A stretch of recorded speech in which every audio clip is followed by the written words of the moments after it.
Hello, good evening, and welcome, boxing fans, back to Andy's Cavern. How are we all doing tonight? It's late again, but here we are, making another wee video for you. What next? What's next going to happen?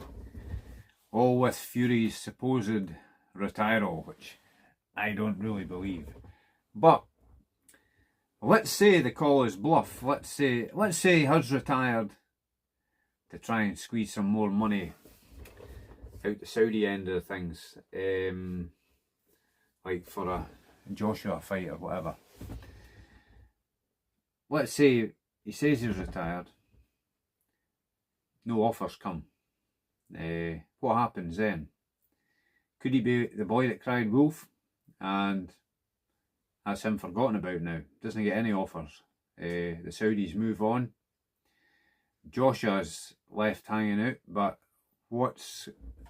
there's options for Joshua, I think. Though, whether they happen or no, I don't know. Dillian, the can man White, I think he's frozen out the Saudi scene for whatever reason. Possibly because he never helped Bricktop promote the Fury fight when he was mandatory for Fury's WBC belt. Because I think Eddie Hills at the time told him, you don't need to help promote the fight, you're a mandatory. So, and that was his probably biggest ever payday. Though he kept saying he wanted more money, which was absolutely ridiculous at the time. He got more than what he deserved, I would have said. And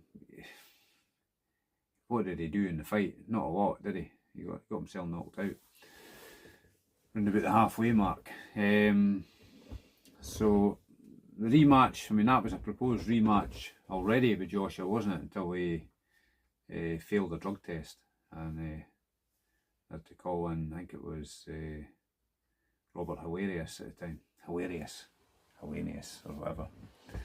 He got called in as a substitute, didn't he? At the 11th hour or whatever. Another option, because I keep hearing that Wilder's coming back. A Joshua Wilder fight. That's a possibility. I could see Turki Al Sheikh backing that one. There's another big payday for both of them. This stage of the game, I'd probably favour Joshua. I've always thought Wilder would beat Joshua, but I think if Joshua gets his head in the right place, he could probably do Wilder. But if Wilder gets his head in the right place, he could iron out Joshua, couldn't he? So it's an intriguing fight. The two guys that's past their best. I think the three fights Wilder had with Fury is taking a lot out of Wilder. Took a bit out of Fury as well, I would say, especially that third fight, which is a cracking fight to watch. And I've watched that fight quite a few times. If it's popped up on the feed on YouTube, I just find myself watching it again. It's quite an absorbing watch. So they left something in the ring that night, I would say. More so Wilder probably, but that's an intriguing fight. And big payday for both of them.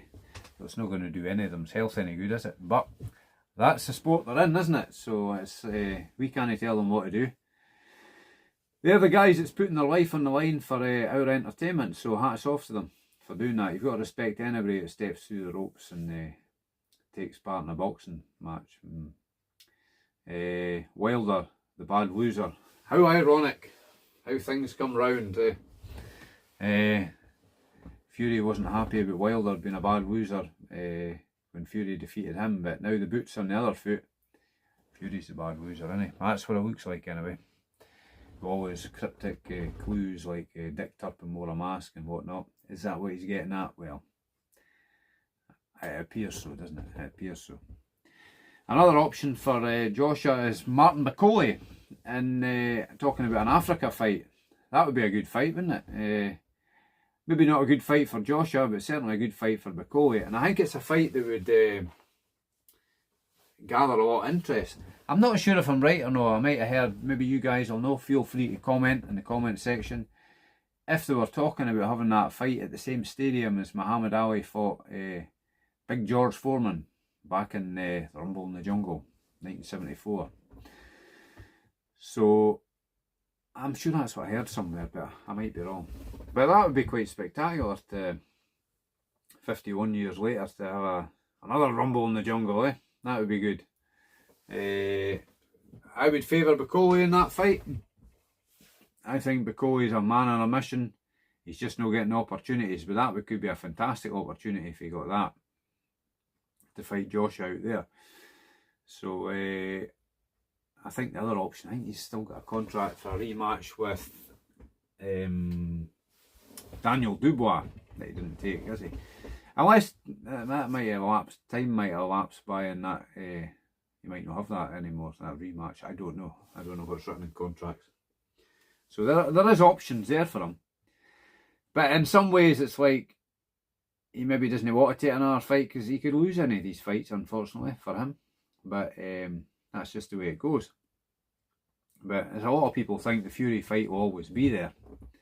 So maybe Fury wants to let him go, let Joshua get himself bashed up again before he has another go, just to give himself a wee bit more of an advantage. But I mean, I do favour Fury, because in some respects you're only as good as your last fight, and I think he probably performed better in his last fight than Joshua performed in his last fight, when he got bounced off the canvas several times by Daniel Dynamite Dubois, who looks like he's got a big air of confidence about him. But he shouldn't look past Parker, because I think Parker's really improved under Andy Lee.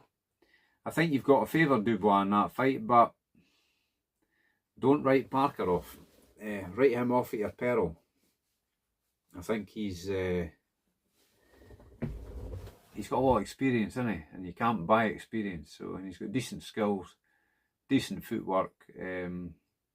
Yeah, for me, Dubois comes in straight lines quite a lot, doesn't he? So I don't think he's going to have as easy a night as he did against Joshua against Parker anyway. But we'll wait and see. We'll do a prediction near the time.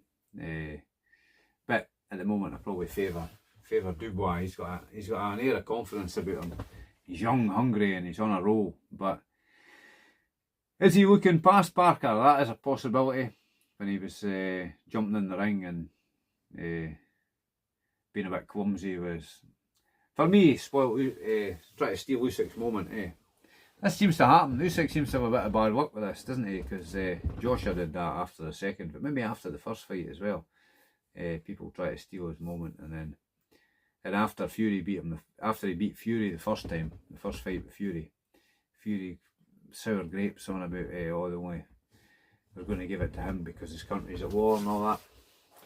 And even later in time, Fury says he didn't regret saying that. So it's a bit disappointing now. You want to see good sportsmanship instead of bad losers. That's what it looks like. I mean, Fury's had a great career, hasn't he? He went to Germany and beat Klitschko.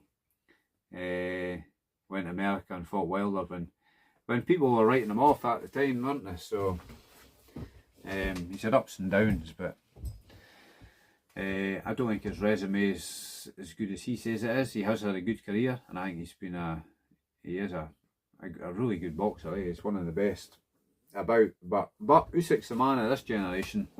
That goes without saying, having beaten Fury twice, Joshua twice, beat Chisora. He was undisputed at cruiserweight, as we all know. We all know the story, don't we? It's a huge amateur career, and what he's basically completed the game. So it looks like he's going to have another couple of fights just to maybe cement his legacy. I don't think he's fighting for the money. I think he's just one of these folk that just loves the competition, doesn't he? He's just a out and out competitor. So, and you've got to take your hat off to him. The man is an out and out genius. And I don't favour anybody when it comes to fights, but you've got to admire talent when you see it, don't you? So, okie dokie, guys. That's all for tonight. We're just looking at what's going to happen next in the heavyweight scene. But I think there's plenty of good fights coming our way, isn't there? You've got Big Zhang against Kabayel as well. That's an interesting matchup, isn't it? Zhang's a danger man for at least the first 6 rounds, isn't he? So Kabayel, he's another dark horse. He's another avoided. One of the most. Him and Martin McCauley are probably the 2 most avoided fighters in the heavyweight division, aren't they? So 2 bogeymen. Okay guys, hope you're all well out there.